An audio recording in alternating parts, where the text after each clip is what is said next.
Hey everyone, it's Nightlight9, and in this video we're going over Yuffie Ruin EX2. Before we get into that real quick, I just want to show the exchange shop. They have added silver scales to the shop where we now have a Glen weapon called Best Wishes. It is pretty much a copy of the Aerith weapon in most senses. The ability is very similar. The R abilities are almost identical. So you have that there. I think it's fine.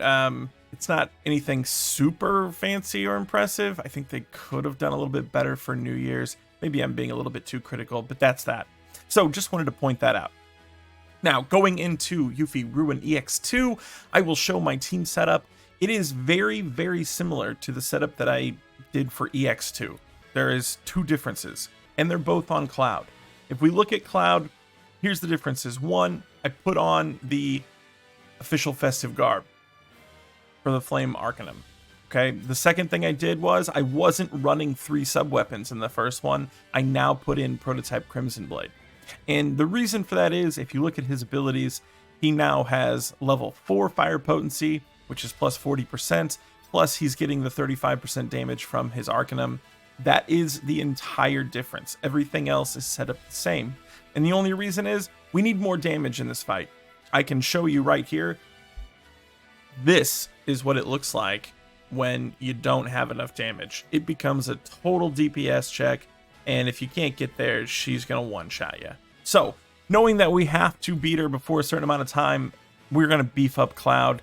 Still only 2700 physical attack. It's not that impressive. Nothing super insane. He has one of every sigil so that we can take advantage of trying to break her. Aerith set up for heals and fire breach. That is literally everything. All of this is for defensive stats. If you notice, she's got really good physical and magical defense, just trying to keep her alive. And Tifa, this is the other change that I made. So I said there's 2 changes. There's actually 3. The third change is Tifa's weapons. We have added Tiger Fangs to the mix because this time, not only does Yuffie buff her physical attack, but she buffs her magical attack as well. And she does magic attack moves as well as physical attack moves. So really, we're using Tifa here. If you have Kuja's Spirit Blade, by all means, that would be really, really convenient for this fight. But if you have a way to do physical and magical attack debuff, just switch back and forth. As you see her buff them up, you debuff them. Bring them back down. And that's literally the only thing that Tifa really does. She does have a fire blow here. And I will note that with Omni Strike, those leather gloves do have fire ability damage plus 30% as one of the materia slots, which is really nice for this fight. So that's the team setup. And without further delay, we will get into the fight. All right, coming into the fight, the first thing that's going to happen, she's immediately going to start a sigil break phase. So just pick a sigil and start going for it. It's not really too bad, and usually you should have plenty of time. One thing I would kind of suggest is getting on Tifa right away. And if you can, I actually didn't do it here because I didn't know if my AI was going to cast what I needed. But try to save up some ATB so that you can Omni Strike immediately, like 2 times. We're having to wait a couple extra seconds here, which it's just a little bit of a thing. But the faster we can get her Omni Striked, and we're ultimately trying to go for 3 in a row, then the faster we can start doing fire blows. And that's important for a team like ours because we are not overly powerful. And, you know, I think we have 170,000 overall combat power, and really Cloud is our main DPS, but we will need Tifa to try to get in some of those fire blows to just chip down this boss so that we don't run into, you know, the AoE death hit, you know, where she just nails everybody for like 10 to 13,000 damage. So, other than that, just pay attention to where she is and, you know, try to keep her debuffed physically when she's doing physical stuff, magical when she's doing magical. Remember that when she's doing things like Landscaper, it shows the sword. That's how we know it's a physical attack move.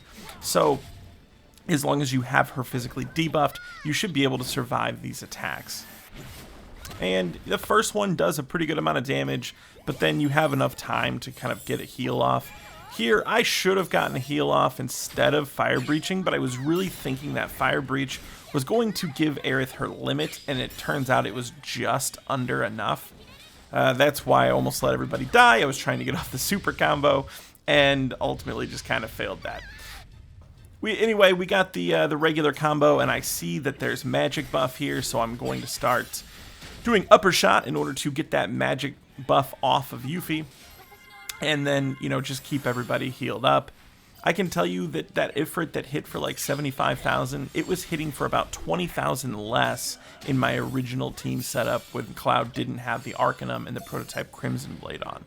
And because we can get Ifrit off a couple of times in this fight, that damage really starts to add up, and, you know, that's kind of what we're doing. Now, if you don't have all of that stuff, I'm not saying this can't be done. You just need to make sure that you have somebody that can do a lot of damage, or two people.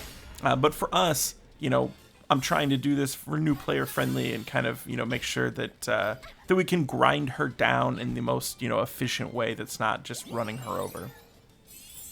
Here, there's another cutscene. Your materia is mine. She buffs her magic and physical attack. It's not anything too much to worry about. So just keep getting her debuffed. She does another sigil break.